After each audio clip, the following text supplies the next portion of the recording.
বগুড়া ৬ ও শেরপুর ৩ আসনের উপনির্বাচনে ভোট গ্রহণ শেষ হয়েছে। এখন চলছে গণনা। সকাল ৭:৩০টায় শুরু হয়ে ভোট গ্রহণ শেষ হয় বিকেল ৪:৩০টায়। পুরুষ ভোটারের চেয়ে নারী ভোটারদের উপস্থিতি ছিল বেশি। বগুড়া ৬ আসনে বিএনপি প্রার্থী রেজাউল করিম বাদশা শহরের শিববাড়ি হাসনা জাহান সরকারি প্রাথমিক বিদ্যালয় কেন্দ্রে এবং জামাত প্রার্থী আবিদুর রহমান সেউজগাড়ি সরকারি প্রাথমিক বিদ্যালয় কেন্দ্রে ভোট দেন।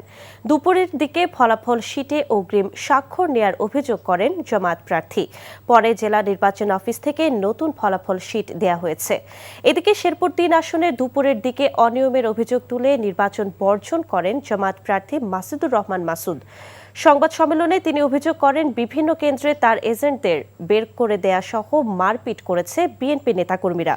দুটি কেন্দ্রে জাল ভোট দেওয়ার প্রচেষ্টায় বিএনপির কয়েক সমর্থককে আটকের একই অভিযোগে বিএনপির এক জামাত নেতাকে আটক করে পুলিশে দেয়া হয়।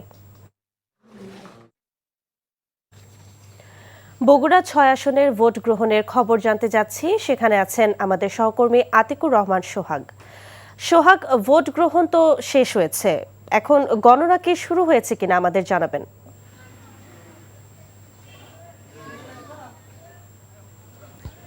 জি, আদিবা সকাল সেই 7:30টা থেকে কিন্তু ভোট গ্রহণ শুরু হয়েছে। ঠিক 4:30টায় কিন্তু ভোট গণনা শুরু হয়েছে, এখানে ভোট প্রদান শেষ হয়েছে। আমরা এই মুহূর্তে অবস্থান করছি বগুড়া পৌরসভার 20 নম্বর ওয়ার্ডের এই নাটাইপাড়া সরকারি প্রাথমিক বিদ্যালয়।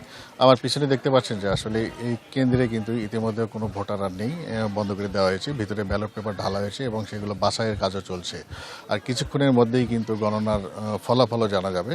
তো এই চিত্রে কিন্তু শুধু এখানকার নয়, এর আশেপাশে আমরা যত কেন্দ্রে গিয়েছি সব কেন্দ্রে কিন্তু ইতিমধ্যে ভোট গ্রহণ শেষ হয়েছে এবং সেখানে ব্যালট পেপার যাচাই বাছাইয়ের কাজও চলছে।